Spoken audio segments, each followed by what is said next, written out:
You float in the deep black, not in a ship, not in a suit, just you. Your thoughts drift like frozen dust. The void around you is not empty. It hums with a silent, terrible music, a song of such deep sorrow it threatens to break your mind. This is your gift. This is your curse.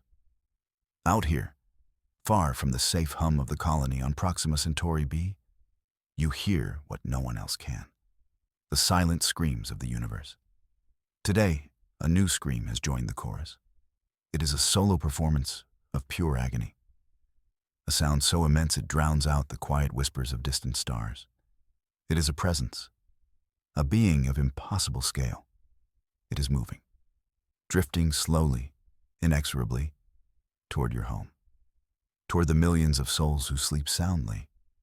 They are blissfully unaware of the approaching Titan. They cannot hear its lament, but you can.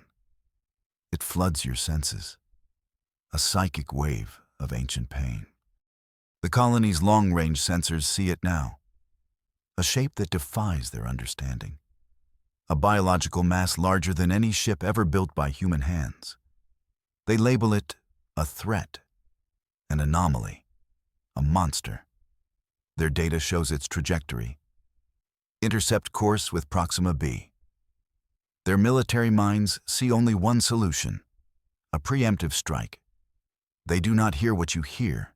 They do not feel what you feel. They see a beast. You feel a being in its final, desperate moments. You stand on your small balcony. The colony domes gleam below you, a testament to human tenacity. You look up at the sky. The stars are hard, cold diamonds. But you are not looking at them. You are listening to the space between them, listening to the colossal, wounded thing that cries out in the darkness. And you know, with a certainty that chills you to your very soul, you are the only one who can possibly understand it.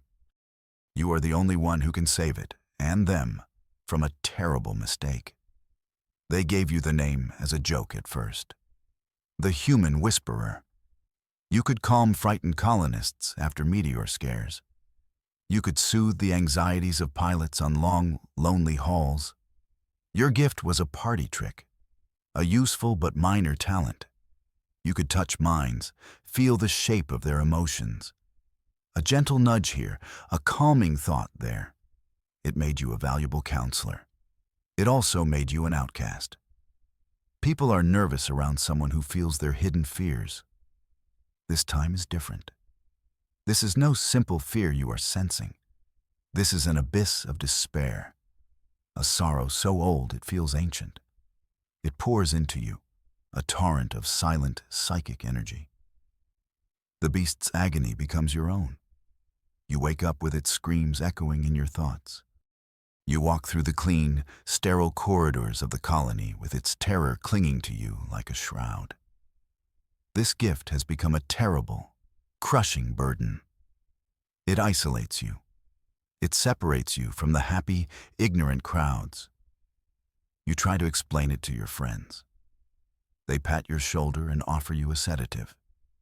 They think the stress is finally getting to you. A space monster, one of them said, trying to laugh it off.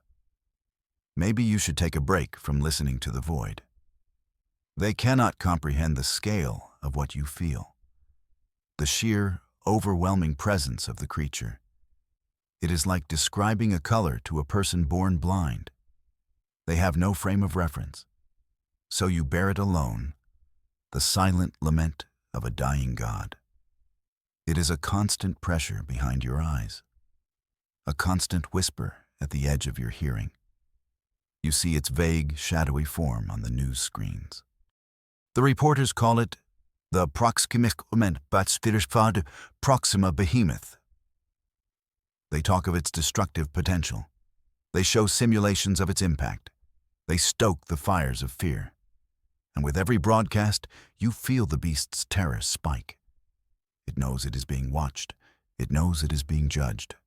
And it knows it is being condemned. You stand before the colony council. The chamber is stark and intimidating. 12 men and women sit at a curved, polished table. Their faces are grim masks of authority. They are the leaders, the protectors of this small spark of humanity so far from Earth. Governor Thorne presides, his face a granite cliff of certainty. He sees a threat that must be neutralized. He does not see what you see. You clear your throat. Your voice feels small in the vast, silent room. It is not a monster, you begin. Your words hang in the air, fragile things. It is in pain. I can feel it. Its mind is. It's crying out for help. The council members exchange glances. Skepticism radiates from them like cold. They see your earnest face, your pleading eyes, but they filter your words through their own fear. They see a well-meaning but deluded person. Someone whose strange gift has finally broken them. A liability in a time of crisis. A woman on the council, a military general named Corvich, speaks. Her voice is sharp, like breaking ice. Your feelings are not data, Whisperer. Our long-range scans show a biological entity of unknown origin and immense power. It is on a direct course for this colony. We are sworn to protect millions of lives. We will not gamble their safety on your intuitions. Her words are a wall, a fortress of cold, hard logic. Logic that is utterly blind.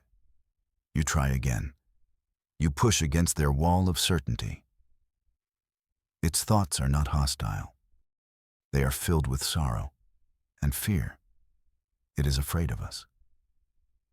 Governor Thorne leans forward. His voice is low, a rumbling threat. Fear can make any creature dangerous, Whisperer.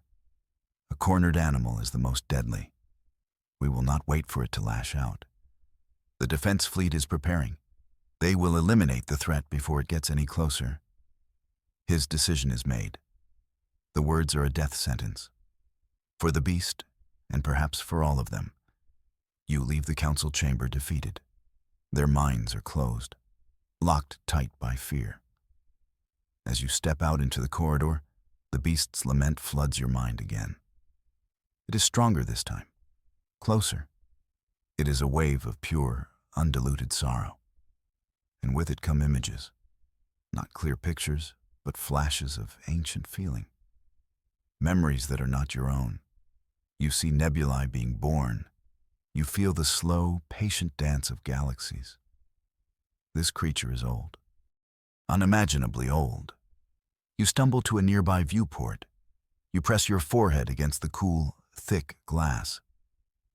Outside, the lights of the colony sprawl across the alien landscape. In the sky hangs Proxima Centauri, a small, red sun. But your mind is light years away. You are seeing through the beast's eyes. You feel the crushing loneliness of ages, of drifting through the silent, star-dusted dark for eons.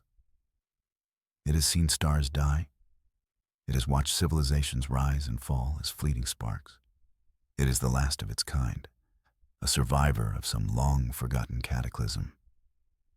The images in your head are fragmented, a flash of a lost home, a feeling of a great, warm herd now gone, a memory of a song shared with others of its species, a song that has been silent for millennia.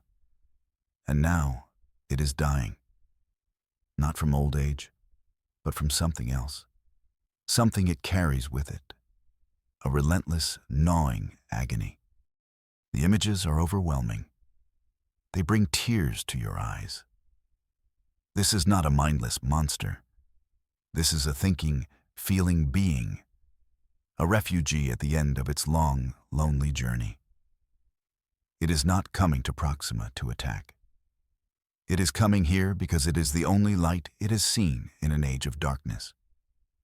It is drawn to the spark of a life, a moth to a flame, and like a moth, it is about to be burned. The council's fear will be the fire that consumes this ancient, terrified soul. The news confirms your deepest fears. The council has voted, unanimously. The verdict is death. The Colonial Defense Fleet is to launch in 12 hours. Their mission: to intercept and destroy the behemoth. They call it Operation Sentinel, a name meant to sound protective, heroic. To you, it sounds like murder, the destruction of the last living member of a species, a fatal, irreversible choice based on ignorance and fear. You cannot let it happen. You are just one person, a whisperer whose warnings have been dismissed. What can you do against an entire fleet? Against the full military might of the colony? The feeling of helplessness is a cold weight in your chest. But then you feel it again. The beast's sorrow. A new spike of terror as it senses the approaching threat. The preparations of the fleet are not silent. They are a loud, angry shout in the psychic void. The beast knows what is coming. A new feeling rises in you. Defiance. A fierce, burning anger at the Council's blindness. They are the ones who are cornered by their own limitations. You will not stand by and watch them make a species-ending mistake. If they will not listen to reason, you will have to show them. You have to act. And you have to act now. A plan begins to form in your mind. A desperate, reckless plan. A plan that will likely get you killed or imprisoned for life. You have to get to the beast before the fleet does. You have to make them see. You have to bridge the gap between two species on the brink of a tragic misunderstanding. You need a ship, not a warship, not something with weapons. You need a vessel that can get close, something small and fast, something they won't immediately see as a threat. Your mind races through the colony's resources, and then you remember the Stardust, a small, two-person survey ship, docked in the civilian spaceport, waiting. The Stardust is your only hope. Getting to it will not be easy. The colony is on high alert. Security is heightened. Every corridor, every docking bay is patrolled. You are a known dissenter. The Council's rejection of your plea has marked you. They will be watching you. You need to be smart. You need to be fast. You feel a surge of adrenaline. The fear is still there, but the defiance is stronger. You will not let them do this. You will save the beast, or you will die trying. You move through the colony with a new purpose. Every step is calculated. You use your knowledge of the station's routines, the shift changes of the guards, the blind spots in the security camera coverage. You are a ghost in the machine. Your whisperer's gift helps you. You can feel the presence of others around corners, sense the patterns of their patrols. It is a small advantage, but you will take it. Every second counts. The fleet is preparing. Their engines are warming up. A low, ominous hum that you can feel even through the station's deck plates. You reach the civilian spaceport. It is less heavily guarded than the military docks. But still, security is tight. You see the Stardust through a large viewport. It is a small, elegant ship, built for exploration, not for war. It looks fragile compared to the destroyers and cruisers of the fleet. But it is your only chance. You find a maintenance access corridor. The air is thick with the smell of ozone and recycled air. You slip inside, your heart pounding a frantic rhythm against your ribs. You bypass the security lock on the ship's boarding ramp. Your fingers fly across the keypad. You are no master thief. But you have spent your life around these systems. You know their secrets. The ramp lowers with a soft hiss. You dash inside. The cockpit is dark and silent. You slide into the pilot's seat. The chair molds to your form. You power up the ship's systems. One by one, the screens flicker to life. The hum of the Stardust's engine is a reassuring sound. You open a comm channel to the Port Authority. You disguise your voice. A low, gruff tone of a seasoned cargo pilot. You file a fake flight plan, a quick run to a nearby asteroid for a mineral survey. A routine trip. The port controller is distracted. The whole colony is focused on the military operation. He barely glances at your request. Permission granted. You feel a small spark of triumph. But the real challenge is yet to come. You grip the controls. With a gentle push, the Stardust lifts off. It soars out of the docking bay and into the black. Every moment now brings the attack fleet that much closer. The Stardust is fast. It accelerates smoothly, pushing you back into your seat. You leave the colony behind. It shrinks to a bright, glittering jewel on the dark velvet of space. Ahead of you, nothing but stars, and somewhere in that vast emptiness, the beast awaits. You check the long-range sensors. The fleet has launched. A cluster of angry red icons on your screen. They are moving on a direct intercept course with the behemoth. You are on a converging course, a race against time. You push the Stardust's engines to their limit. The small ship shudders under the strain. You are a tiny speck of defiance against a wave of destruction.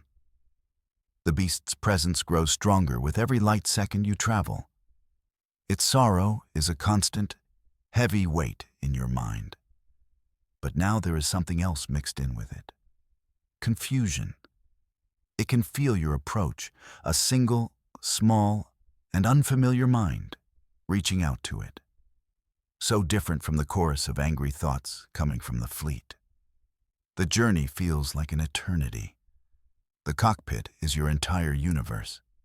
The hum of the engine, the glow of the screens, and the silent scream of the beast. Then, you see it. At first, it is just a blot on the star field, a patch of darkness where there should be light. As you get closer, its true scale becomes apparent. It is not a ship. It is a world. A living, breathing mountain floating in the void. Its skin is a shifting landscape of dark, iridescent colors. Its shadow falls over your small ship. It threatens to consume you whole. You are a fly buzzing around a sleeping giant. The sheer size of it is humbling, terrifying. All the courage that brought you here wavers. The fleet's reaction suddenly seems understandable. How can something this large not be a threat? But then you feel it again. Not a scream this time. A whimper. A silent, questioning thought directed at you. A fragile tendril of consciousness reaching out through the storm of its own pain. It knows you are here. And it is afraid. This is your leap of faith. You take a deep breath, and you open your mind to it completely. The first true contact is a hurricane. The beast's mind is a storm of raw, untamed emotion. Ages of loneliness, eons of grief, millions of years of silent, screaming pain. It crashes into you, a psychic tidal wave that threatens to shatter your consciousness. It is not an attack. It is the simple, overwhelming reality of its existence. The sheer, crushing weight of its suffering. You are drowning in its despair.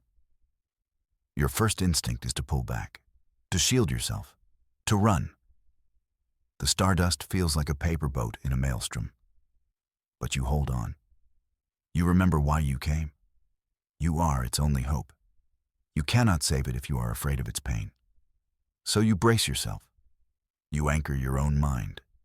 You find the small, quiet center of your own being, and you push back, not with force, not with anger. You push back with a single, clear thought, a feeling, peace.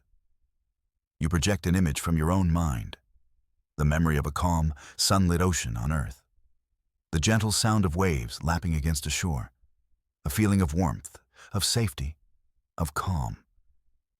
It is a tiny light in its raging storm, a single quiet note in its cacophony of pain. At first, it is lost, swallowed by the sheer volume of its agony. But you hold the thought. You focus all of your will on it. Peace, I mean you no harm. I am here to help. The storm in its mind hesitates, a momentary lull in the psychic tempest. It has not felt anything like this in longer than humanity has existed. A mind that is not afraid of it. A mind that is not shouting with aggression. A mind that is gentle. It focuses on you. This tiny, strange spark of consciousness. The wave of its pain recedes slightly, replaced by a new feeling, a profound, deep curiosity. Who are you? What are you? The question is not in words.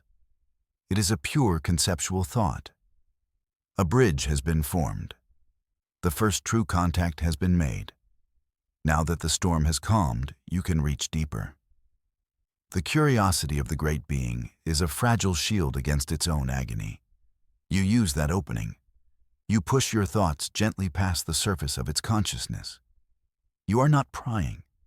You are listening. You are asking for it to show you. Show me what hurts. Show me why you are screaming. The beast hesitates. The concept of trust is ancient and almost forgotten, but it has no other choice. It is dying. The angry minds of the fleet are getting closer. This small, gentle mind is its only hope.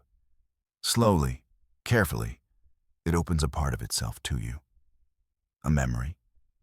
A vision. It is not a visual image, but a pure sensory experience. You feel a sudden, sharp, biting pain. A feeling of something alien, something wrong. A presence that has been with the beast for a very, very long time. You see through its memory? A journey through a dark nebula long ago. A moment of carelessness. A collision with something small and hard. Something that latched on. You see it. You see the source of its ancient agony. It is a parasite. A star-born creature of crystalline structure. It has burrowed deep into the beast's flank.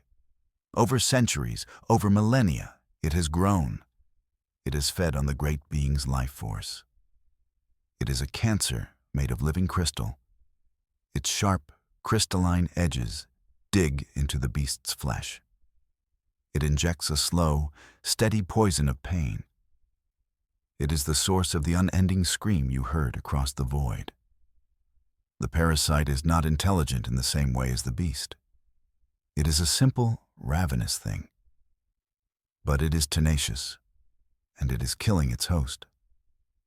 The beast has tried to dislodge it. It has scraped itself against asteroids. It has dived into the crushing gravity of gas giants. Nothing has worked. The parasite is too deep, too strong. The beast's long journey to Proxima was a last, desperate act. It sensed the life here, the technology. It did not come to attack. It came for a surgeon. And now you understand. The monster is not the beast. The monster is the thing it carries. A blaring alarm from the Stardust's console shatters the connection. You pull back from the beast's mind. Your head throbs. Your body is slick with sweat. You look at your screen. A swarm of red icons is closing in fast. The fleet has arrived. You see them out of your viewport. A dozen ships of war. Sleek, deadly destroyers. Heavy, menacing cruisers. They form a ring around the gentle giant. A circle of predators surrounding a wounded animal. Their weapon ports are open. You can see the glow of their energy cannons charging. They are preparing to fire. A coordinated volley designed to tear the beast apart. They see a monster preparing to strike. You see a patient on an operating table about to be shot by the doctors. The beast feels their aggression. Its mind, which had found a moment of peace, is now screaming in terror again. A raw, primal fear that floods your own senses. It is going to die. Here. Now you have to stop them. You have to make them see what you see. There is no time for a polite request, no time to reason with the fleet commander. He is following the governor's orders. He is locked into his mission. You have only one option left, one desperate final gamble. You need to talk to everyone. The fleet, the colony, every single person who is watching this unfold. You need to bypass the chain of command. You open a universal broadcast channel. You route it through the Stardust's powerful comms array. You are breaking every law in the colonial charter. But law does not matter now. Only truth matters. You take a deep breath. You let the beast's fear, its pain, and its sliver of hope flow into you. You will not just be your own voice. You will be its voice. Your voice will become its own, pleading for its life. This is the survey ship Stardust. You begin. Your voice is steady, but it echoes with the shared emotion of two species. It broadcasts on every channel, to every ship in the fleet, to every screen back in the colony. I am speaking to you from the side of the creature you are about to destroy. I beg you, hold your fire. You can feel the surprise of the fleet, the confusion. Who is this? How are they broadcasting on a restricted military channel? You see a monster. You continue, your voice rising with passion. But you are wrong. This being is not hostile. It is a victim. It is in unimaginable pain. You describe what you saw, the ancient journey, the crushing loneliness, the parasite. It has been carrying a parasite for thousands of years, a creature that is slowly, agonizingly killing it. It did not come here to attack us. It came here for help. It sensed our life, our technology. It came here hoping for a surgeon. You let the beast's raw emotion flow through your words. Feel its fear. It is not the fear of a predator. It is the terror of a patient who is about to be killed by those who could save it. Look at your screens. See its size and be afraid. Or look with your hearts and see its suffering. We are on the brink of a monstrous mistake, a crime that will haunt our species for 1,000 years. Do not be the ones to pull the trigger. Do not let fear make you murderers. Back in the colony's command center, Governor Thorne watches your broadcast on the main view screen. His face, once a mask of calm authority, is now twisted with rage. Your act of defiance is a direct challenge to his power. Your words are undermining his decision, sowing doubt in the minds of his fleet. He sees a mutineer, a traitor who has sided with the alien threat. He cannot allow this to continue. Who is that? He bellows at his aides. Find out who is piloting that ship. I want them identified, and I want them arrested. His voice trembles. It is the tremor of a man whose worldview is being shaken. His simple narrative of us versus the monster is being complicated. By you. By the inconvenient truth you are shouting across the solar system. Fear is a powerful thing. And the fear of being wrong is the most powerful fear of all, for a man like Thorne. He stabs a finger at the comms officer. Get me the fleet commander, now. The connection is made instantly. The commander's face appears on a secondary screen. He looks uncertain. Your broadcast is having an effect. He can hear the truth in your voice. Commander, Thorne barks. That is a rogue vessel. A civilian ship interfering in a military operation. Your orders stand. But first, disable that ship. Place the pilot under arrest. Use force if necessary. The commander hesitates for a fraction of a second. Governor, the pilot is making some incredible claims. Perhaps we should... Thorne cuts him off. His voice is a whip crack. Your orders are not a suggestion, Commander. They are an order from the sovereign government of this colony. Eliminate the interference. Then eliminate the threat. Is that clear? The commander's face hardens. His duty reasserts itself. Yes, Governor. Perfectly clear. He cuts the connection. On the main screen, you see one of the destroyers break formation. It turns its sleek, deadly prow toward you. Toward the stardust, the destroyer moves to intercept you. Its weapons are not glowing with killing power. They are set to disable, to cripple your ship and take you into custody. But the message is clear. The time for talking is over. The Council's rage is a tangible thing, a weapon pointed directly at your heart. But your message is out there. It has been heard. You have planted a seed of doubt. Now you can only hope that it has found fertile ground somewhere in the cold, hard heart of the fleet. A single voice cannot stop a war, but it can make a soldier question their orders. Aboard the destroyer Valiant, Captain Eva Rostova listens to your broadcast. She watches your small ship, the Stardust, on her main viewer. She sees the larger destroyer moving to intercept you. She hears the governor's enraged commands in her earpiece. Everything in her training, everything in her career, tells her to follow orders, to trust the chain of command. But she also hears your voice, the raw, undeniable truth in it. She looks at the behemoth.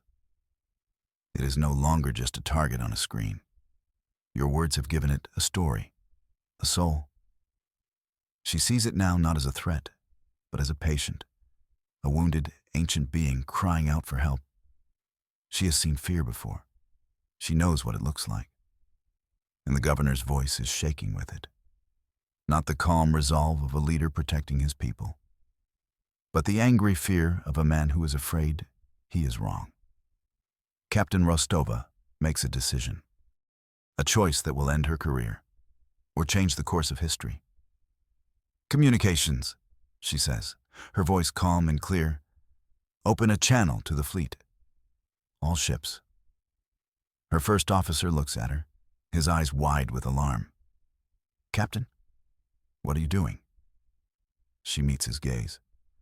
"Something I should have done sooner, trusting my gut." The channel is open. Her voice rings out across the fleet. "This is Captain Rostova of the Valiant. We are standing down."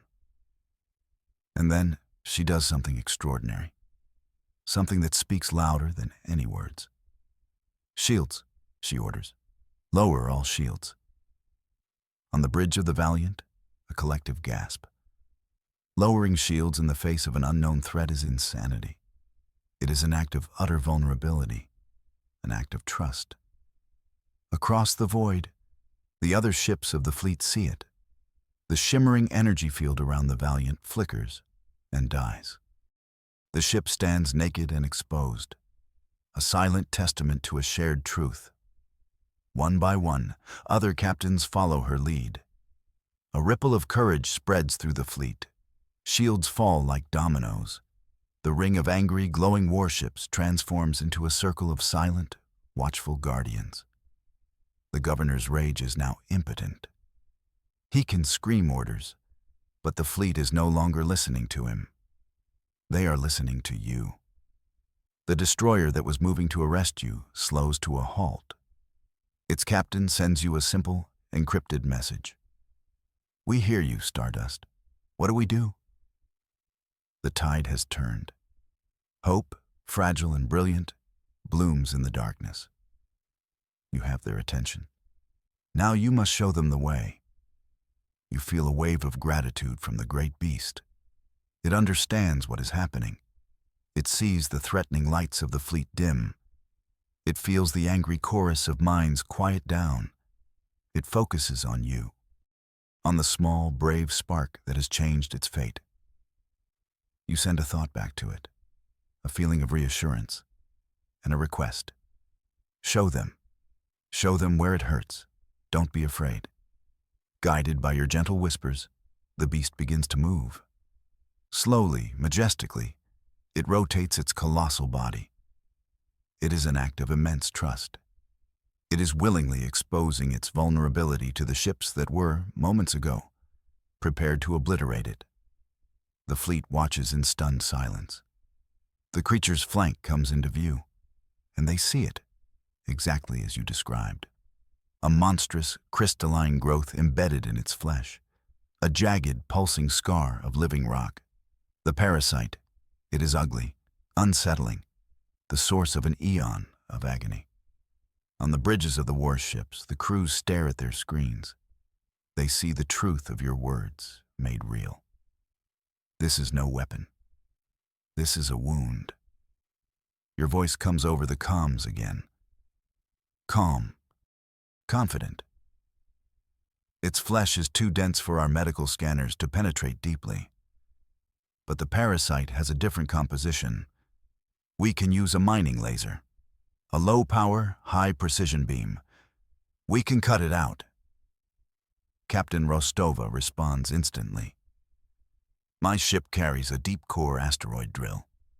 It's equipped with a precision laser. We can adapt it. She is not asking for permission.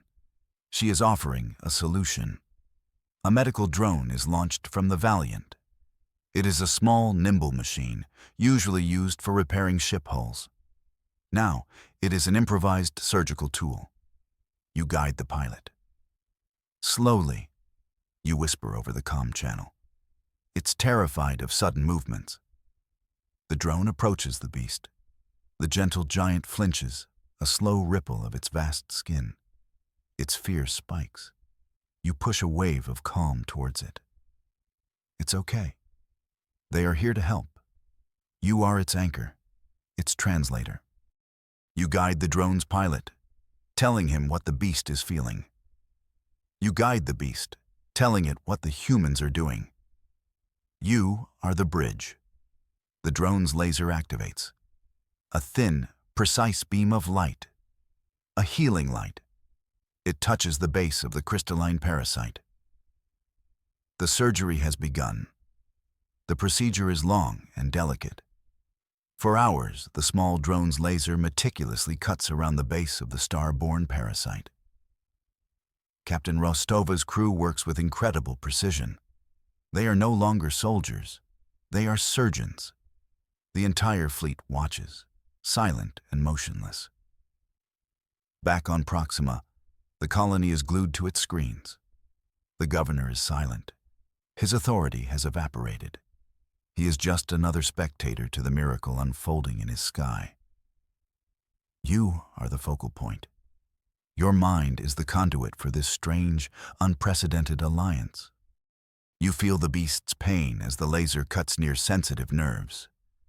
You translate its flinches into instructions for the drone pilot. A little to the left. Slower. Hold there. You also feel its immense relief. The slow release of a pressure it has endured for ages. It is a feeling of pure, unadulterated hope. It knows for the first time in millennia that its agony is about to end. Finally, with one last, precise cut, the parasite is severed. It floats free from the beast's flank, a dead, crystalline husk. The wound it leaves is vast, a canyon of torn flesh, but it is clean. The source of the poison is gone. A collective sigh of relief seems to pass through the entire fleet. The drone gently nudges the dead parasite away. It tumbles slowly into the void, a forgotten relic of an ancient pain. The beast is free. A shudder runs through its colossal frame, not of pain or of fear. It is a shudder of pure, unbridled relief. And then it does something new, something wonderful. It sings. It is not the silent scream of agony you first heard. It is a new song, a complex, beautiful melody of pure psychic energy. It is a song of gratitude, of joy, of rebirth. The song washes over you, over the fleet, over the colony. It is a sound of pure life.